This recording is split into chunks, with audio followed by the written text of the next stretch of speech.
नमस्कार। आज हम हिंदी में भाषा और व्याकरण पाठ को पढ़ेंगे और समझेंगे। तो देखिए, सबसे पहले तो भाषा किसे कहते हैं। तो आपसे यदि मैं आपसे पूछूं कि भाषा किसे कहते हैं तो आप क्या कहेंगे कि हिंदी भाषा, अंग्रेजी भाषा। तो आइए हम व्याकरण के माध्यम से जानते हैं कि भाषा किसे कहते हैं। मनुष्य एक सामाजिक प्राणी है। मनुष्य क्या है? एक सामाजिक प्राणी है। हम समाज में रहने वाले लोग हैं। तो हम अपने विचारों को दूसरों के सामने रखना चाहते हैं और दूसरों के विचारों को भी हम समझना चाहते हैं। तो ये विचारों का आदान प्रदान ही क्या है? भाषा है। तो अब बुक में देखते हैं कि मनुष्य एक सामाजिक प्राणी है और समाज में रहते हुए वह अपने भावों और विचारों को दूसरों के समक्ष प्रकट करना चाहता है। वह अपने इस कार्य को भाषा के द्वारा ही पूर्ण कर लेता है। अपने विचारों एवं भावों को दूसरों के समक्ष प्रकट करने की आवश्यकता के फलस्वरूप ही भाषा का जन्म हुआ होगा। क्या है?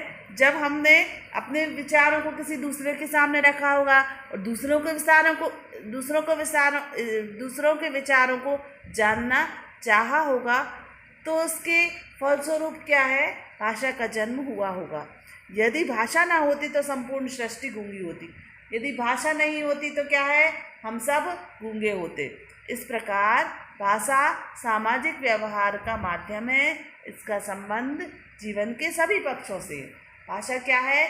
सभी सामाजिक व्यवहार का माध्यम है और इसका जीवन के सभी पक्षों से एक घनिष्ठ संबंध है। भाषा की परिभाषा आप जानते हैं। भाषा की परिभाषा क्या है? तो भाषा संस्कृत की भाष धातु से बना है। क्या है? भाषा शब्द संस्कृत की भाष धातु से बना है।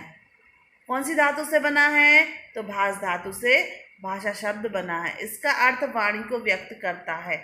इसका अर्थ किसे व्यक्त करता है? तो वाणी को व्यक्त करता है। इसके द्वारा मनुष्य अपने भावों और विचारों को प्रकट करता है।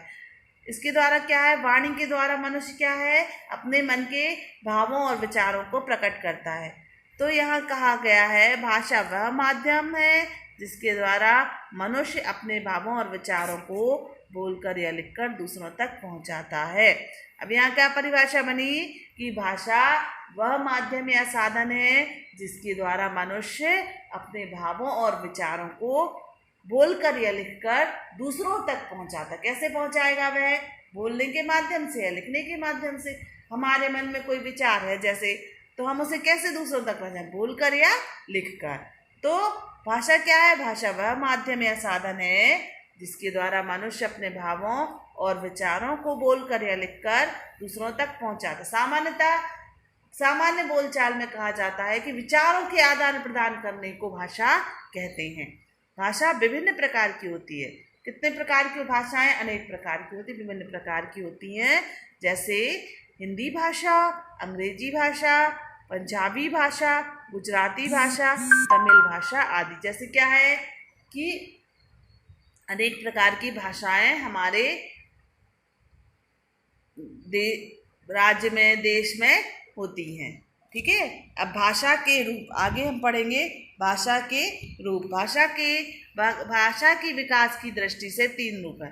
किसकी दृष्टि से? विकास की दृष्टि से तीन रूप हैं। मौखिक भाषा या कथित भाषा। मौखिक भाषा या कथित भाषा। जब हम अपने भावों और विचारों को मुंह से बोलकर प्रकट करते हैं वह मौखिक भाषा या कथित भाषा कहलाती। क्या है? जब हम अपने विचारों को बोलकर प्रकट करते हैं तो उसे क्या कहते हैं? मौखिक भाषा या कथित भाषा। जैसे अध्यापक द्वारा कक्षा में छात्रों को पढ़ाने के लिए मौखिक भाषा का प्रयोग किया जाता है। जैसे हम आपको पढ़ा रहे हैं तो इसमें हम मौखिक भाषा का ही प्रयोग कर रहे हैं, क्योंकि क्या है, जैसे हमें अपने विचार आपके सामने रखना है तो हम बोलकर ही रखेंगे। तो पढ़ाने के लिए अध्यापक किस भाषा का प्रयोग करता है? मौखिक भाषा का। आपको समझाने के लिए भी मौखिक भाषा का प्रयोग किया जाता है। इसका लिखित रूप नहीं होता। उदाहरण के लिए विनय और पीयूष आपस में बातचीत कर रहे हैं।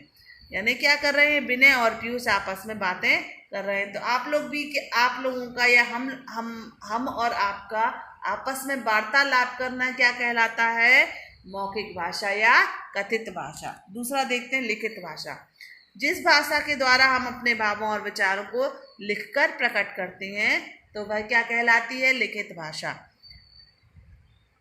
जैसे कहानी, उपन्यास, नाटक, पत्र, समाचार पत्र आदि लिखने में इसी भाषा का प्रयोग किया जाता है। जैसे कहानी, तो कहानी प्राचीन काल में कितनी अनेक अनेक घटनाएं हुई हैं, अनेक अनेक महापुरुष हुए हैं, और जो कुछ भी घटित हुआ है वह हमें किसके माध्यम से पता चलता, कहानी के माध्यम से।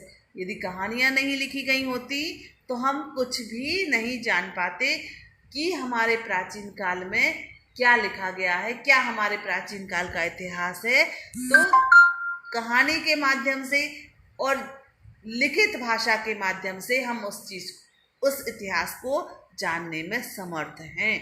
तो हम प्राचीन काल के इतिहास को कैसे जान पाए हैं, कहानियों के माध्यम से।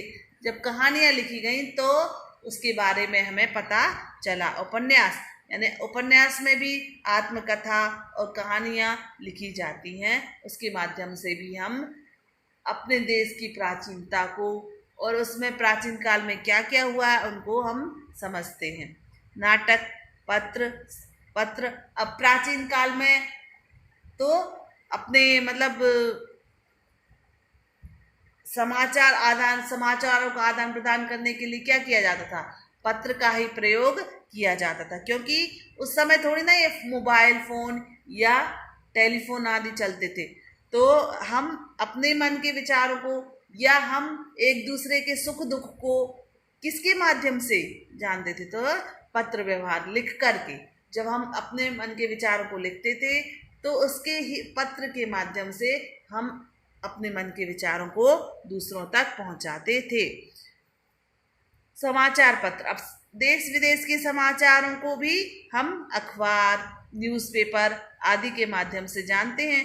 तो जानने में भी लिखित भाषा का प्रयोग किया जाता है। तो समाचार पत्रों को, पत्र के माध्यम से, सभी के माध्यम से हम विचारों को, लोगों के विचारों को जानने में समर्थ होते हैं। जैसे पीयूष के लिए पीयूष पत्र लिख रहा है। पीयूष क्या कर रहा है, पत्र लिख रहा है।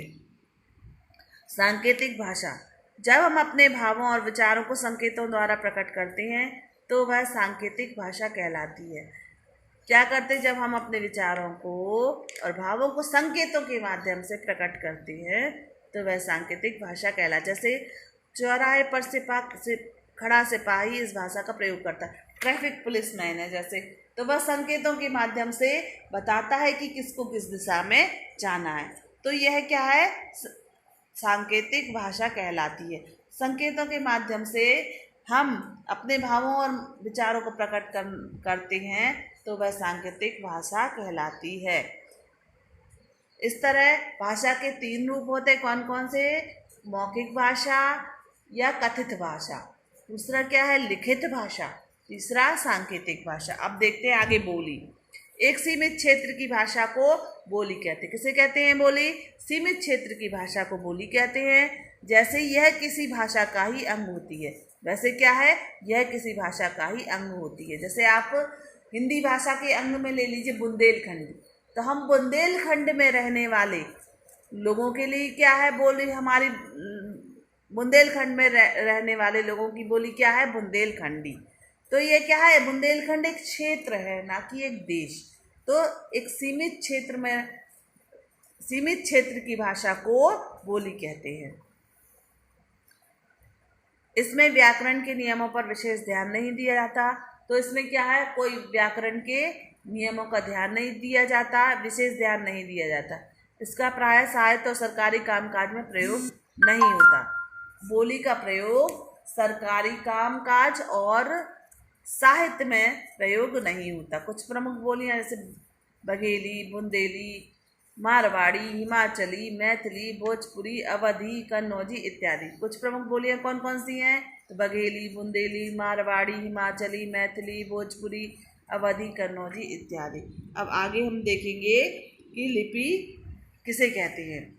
तो भाषा का मुख्य रूप लिखित है। क्या है? भाषा का मुख्य रूप लिखित है, अतः इसको लिखने के लिए कुछ ध्वनि चिन्ह निर्धारित किए जाते हैं जिन्हें वर्ण कहा गया है। तो भाषा को लिखने के लिए क्या निर्धारित किए जाते हैं? ध्वनि चिन्ह। तो ध्वनि चिन्हों के माध्यम से हम भाषा को लिख सकते हैं और इन ध्वनि चिन्हों को क्या कहा गया है? वर्ण कहा गया है। इन्हीं ध्वनि चिन्हों के माध्यम से भाषा लिखी जाती है और ध्वनि चिन्हों के माध्यम से ही भाषा लिखी जाती है। इस लिखने के ढंग को क्या कहा जाता है? लिपि कहा जाता है। इस प्रकार भाषा के लिखित रूप को लिपि कहते हैं। किसे कहते हैं? भाषा के लिखित रूप को लिपि कहते हैं। जैसे संस्कृत, हिंदी, मराठी, गुजराती और नेपाली आदि भाषाओं की लिपि कौन सी है? देवनागरी लिपि।